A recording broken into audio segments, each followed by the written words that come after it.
Hi అందరికీ welcome to Ayesha's వంటలు. ఇవాళ మీరు చూడబోయే వీడియో హోటల్ స్టైల్లో పల్లీ చట్నీ. ఒకసారి ఈ పల్లీ చట్నీ రుచి చూస్తే మళ్ళీ మళ్ళీ ఇదే కావాలనిపిస్తుంది, అంత రుచిగా ఉంటుంది. మరి అది ఎలా చేయాలో చూసేద్దాం. ముందుగా స్టవ్ మీద ఒక ప్యాన్ పెట్టుకుని అందులో 1 కప్పు పల్లీలను వేసుకోవాలి. వీటిని లో ఫ్లేమ్లో కలుపుకుంటూ ఫ్రై చేసుకోవాలి. లో ఫ్లేమ్లో మాత్రమే ఫ్రై చేసుకోవాలి. అప్పుడే గింజ లోపల వరకు చక్కగా ఫ్రై అవుతుంది.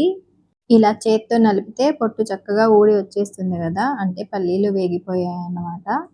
వీటిని వేరొక ప్లేట్లోకి తీసుకుని పూర్తిగా చల్లారనివ్వాలి. ఇప్పుడు అదే ప్యాన్లో 1 టేబుల్ స్పూన్ నూనె వేసుకుని మీరు తినే కారాన్ని బట్టి పచ్చిమిరపకాయలు వేసుకోవాలి. వీటిని సన్నని మంట మీద ఒక 2 నిమిషాల పాటు ఫ్రై చేసుకోవాలి.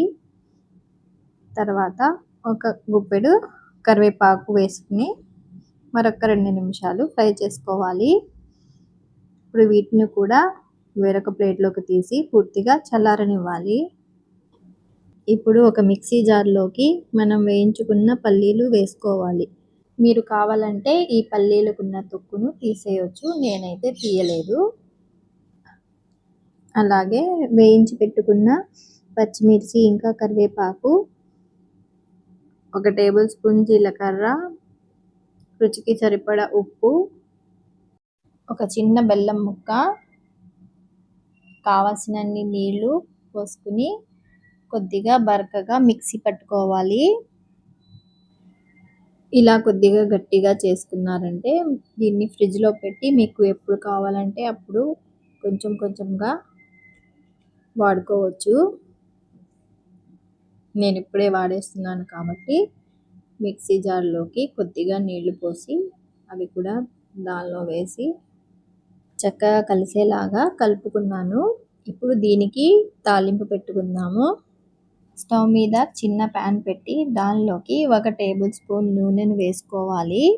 నూనె వేడి అయిన తర్వాత 1 టేబుల్ స్పూన్ పచ్చిశనగపప్పు, 1 టేబుల్ స్పూన్ జీలకర్ర, 1 టేబుల్ స్పూన్ ఆవాలు, 2 ఎండుమిరపకాయలు వేసుకుని ఒక 2 నిమిషాల పాటు ఫ్రై చేసుకోవాలి.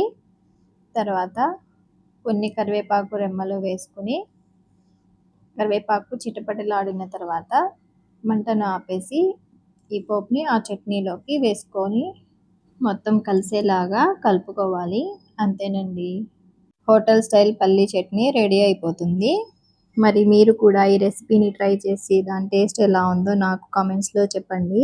వీడియో నచ్చినట్లయితే ఒక చిన్న లైక్ చేయండి. అలాగే మీ ఫ్రెండ్స్ అండ్ ఫ్యామిలీస్కి షేర్ చేయండి. ఇలాంటి మంచి మంచి రెసిపీస్ కోసం మన ఛానల్ని సబ్స్క్రైబ్ చేసుకోండి.